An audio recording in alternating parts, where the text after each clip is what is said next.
Michael Cefangelo a refermé le vieil ordinateur portable, depuis lequel il diffusait les témoignages qu'il souhaitait vous faire écouter. Après 2 cigarettes et s'être resservi une tasse de son café amélioré, il commence alors à vous faire part d'un témoignage des plus importants sur toute cette histoire. Le sien. L'affaire qui l'a mis sur cette enquête. Dans un futur dystopique pas si éloigné de nous, ce journaliste d'investigation convie 2 personnes, dont vous, à consulter les témoignages et preuves qu'il a collectés. Il enquête sur une étrange série de morts.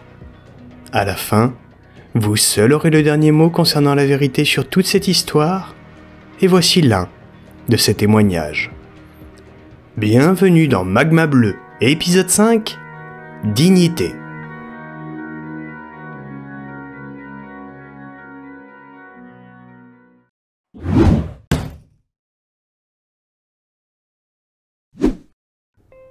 Le témoignage qui va suivre ne vient pas de nulle part.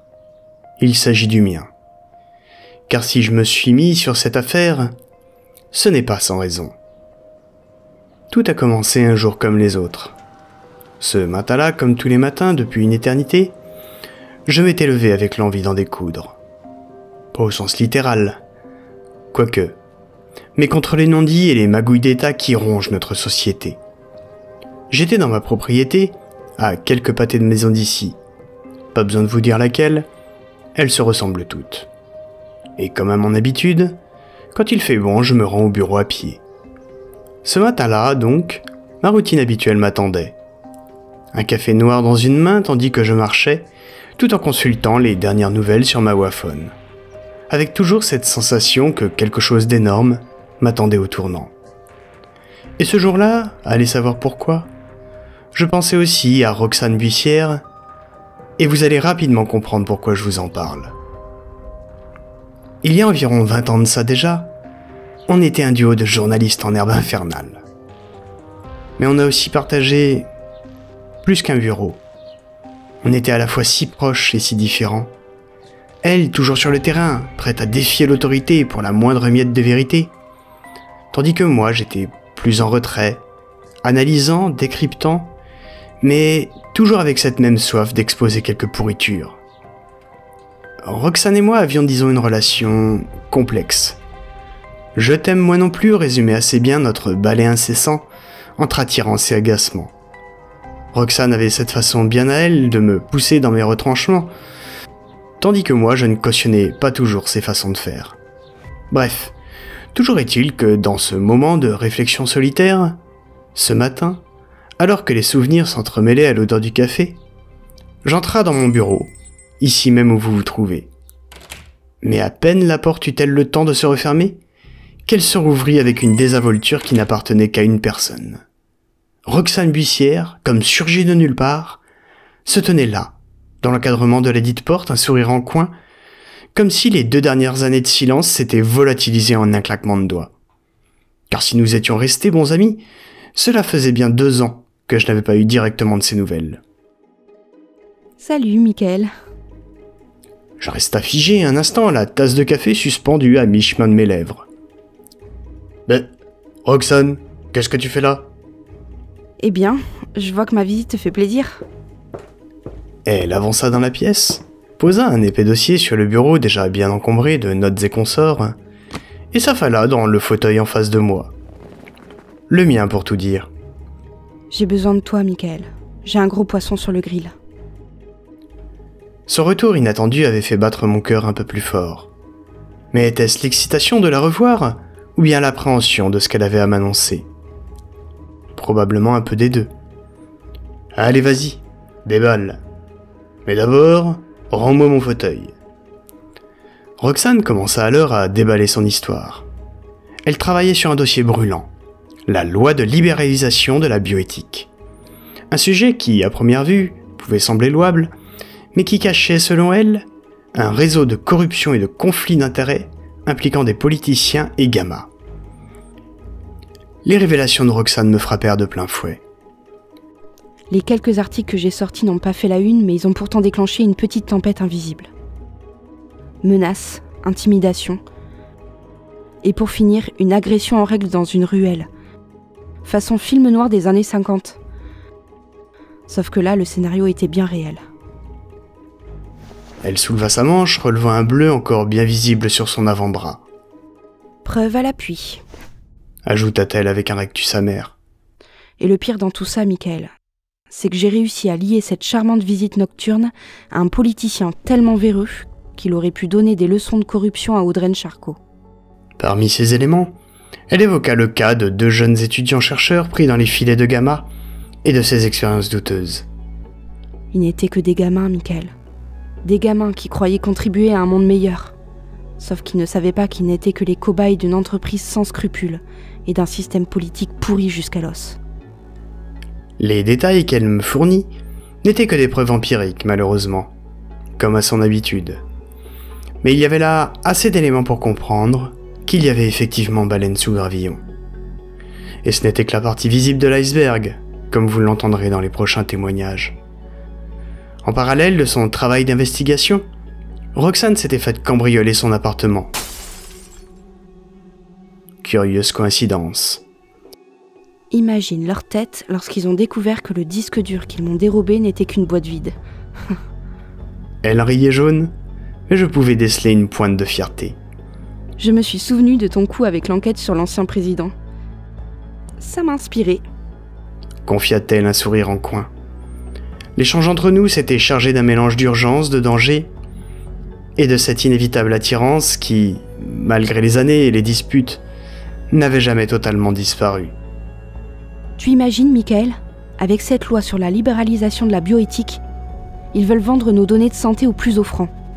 Sans parler de lever toute forme de contrôle concernant de nombreuses expérimentations. Des expérimentations ? De quel genre ? Oh, c'est large. Ça va de la recherche sur les chimères humaines animales, comme c'est déjà le cas en Chine, aux expérimentations technologiques sur le cerveau humain. Et devine qui tire les ficelles ? Des politiciens qui n'ont jamais vraiment quitté le monde de la tech, puisqu'ils sont toujours actionnaires des entreprises impliquées. Bien au chaud. Je vois que tu fais toujours les questions et les réponses, lui dis-je d'un air moqueur. Je ne plaisante pas, Michael. Je sais bien. La tension montait. Roxane était sur quelque chose de gros, mais je savais aussi d'expérience que ce genre d'enquête peut s'avérer dangereuse. Non seulement pour sa carrière, mais pour sa sécurité personnelle et celle de ses proches. Et toi dans tout ça ? Tu comptes faire quoi ? Lui demandai-je. Nos regards se croisèrent et il y eut un moment de flottement.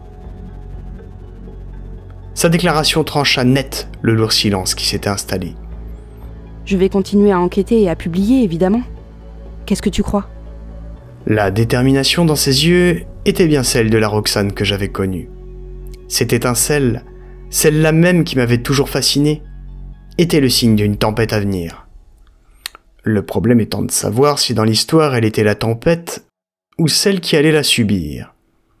Et si tu es là, ce n'est pas seulement pour mes beaux yeux, mais parce que tu as besoin de moi et de mes contacts afin de faire le plus de bruit possible. J'ai bon ? Lui dis-je un regard malicieux, avant qu'elle n'ait le temps de surenchérir. Elle se pencha en avant, son regard accrochant le mien, laissant sa réponse en suspens, mais le message était clair. Nous étions à nouveau sur le point de plonger dans la fosse aux lions. Roxane avait rallumé la mèche, et quelque chose me disait que cette enquête allait nous emmener bien plus loin que ce que nous avions pu imaginer. Quelques semaines après cette conversation, le temps dans sa course n'avait pas attendu que nous soyons réellement prêts. Chacun avait fait sa part pour que le sujet éclate en une fois et de façon magistrale.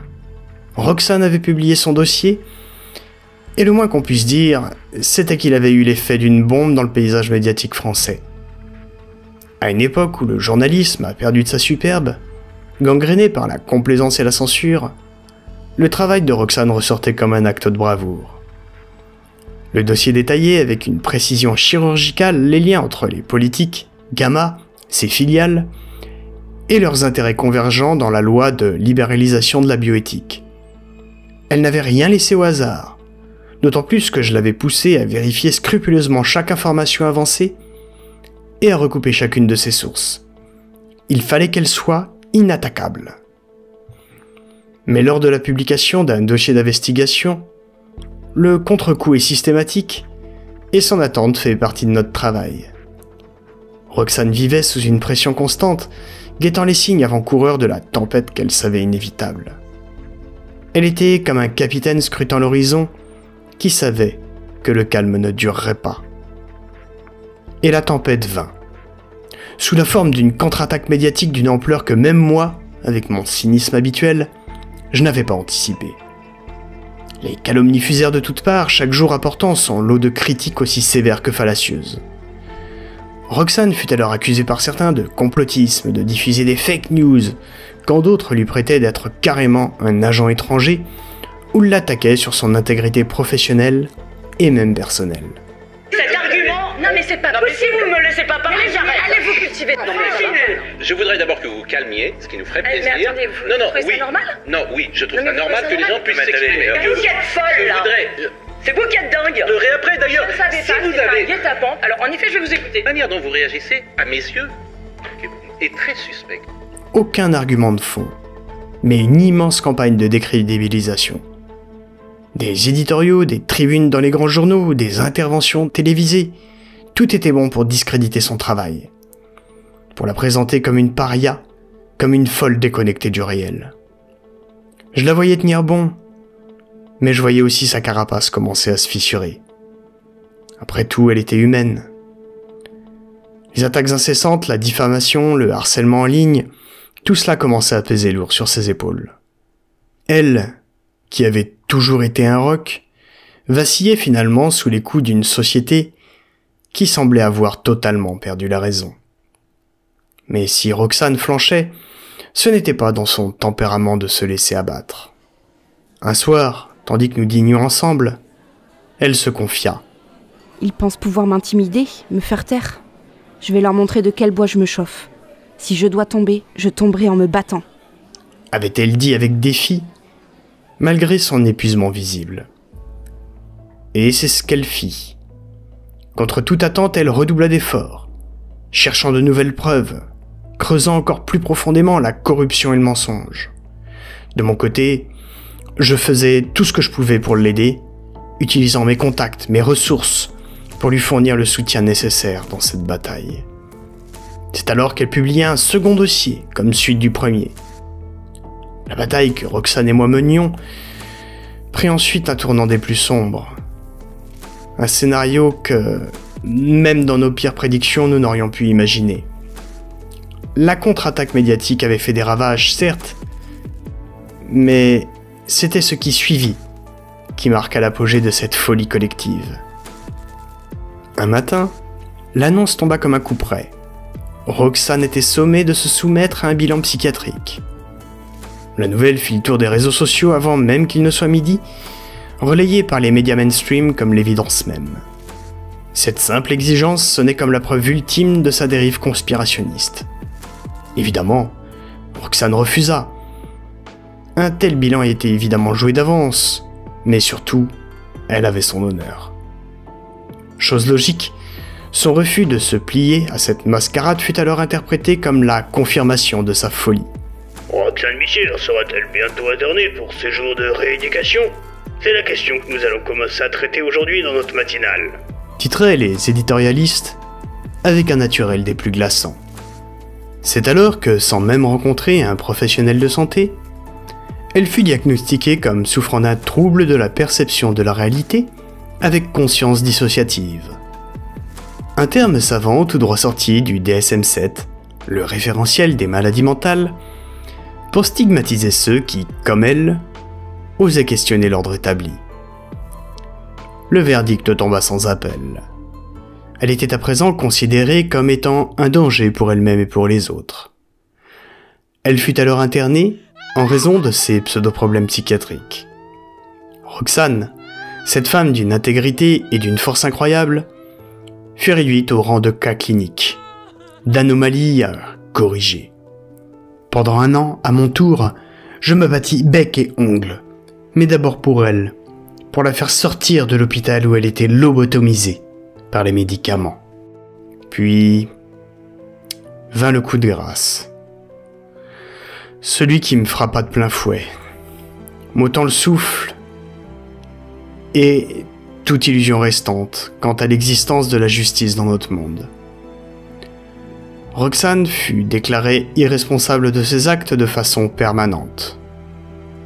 Devenant un poids à charge de la société, considérée comme une personne en souffrance, Roxane fut alors euthanasiée. Un euphémisme bureaucratique pour masquer l'assassinat légal d'une voix dissidente. Les bulletins d'information diffusèrent les images de sa chute, commentant avec une fausse compassion sa prétendue perte de sens de la réalité. Ils soulignaient aussi combien elle était devenue un poids pour la société. À ce moment, assis seul dans ma maison, face à l'écran qui crachait ses mensonges, j'ai senti quelque chose se briser en moi. La colère, l'indignation, la tristesse, tout se mélangeait en un tourbillon d'émotions que je n'arrivais pas à contenir. Roxane n'était pas folle. Elle était au contraire l'une des personnes les plus lucides et courageuses que j'ai connues. Ce n'était pas elle qui avait perdu le sens de la réalité, mais bien cet état qui avait sombré depuis trop longtemps dans la folie. Les nouvelles continuaient à défiler, chaque reportage, chaque bulletin creusant un peu plus le gouffre entre la vérité et la perception qu'on voulait nous en donner. L'annonce de son euthanasie avait été le coup de grâce. Un acte barbare présenté comme une miséricorde. Roxane, ainsi réduite au silence, devenait un exemple terrifiant de ce qui attendait ceux qui osaient défier le système. Mais, je ne sais pas si je devrais vous le dire, ça pourrait biaiser vos conclusions. Les huiles ont commis une erreur. Une seule et unique erreur. En croyant éteindre cette voix qui les dérangeait, ils ont en réalité allumé quelque chose en moi qui ne s'éteindra pas. Je ne peux pas laisser son combat mourir avec elle. Roxane ne sera pas une note en bas de page dans l'histoire. Sa disparition, loin de m'abattre, a ravivé mon engagement pour ma profession. Sauf que là, il ne s'agit plus seulement de journalisme. Je vous le confesse, c'est devenu quelque chose de personnel. Et c'est aussi pour ça que vous êtes là. Armé de notes, dossiers et informations que Roxane avait accumulées, j'ai commencé à reprendre l'enquête entièrement de zéro. Il y avait des angles d'approche qu'elle n'avait pas encore explorés et des pistes qu'elle n'avait pas eu le temps de suivre. Les Gamascopes sont justement l'une de ces pistes. Alors assis dans cette même maison qui avait été le témoin de nos plans, de nos espoirs, et de nouveau de nos ébats, aussi, je me suis promis que Roxane ne serait jamais oubliée. Son combat, c'est désormais le mien à présent.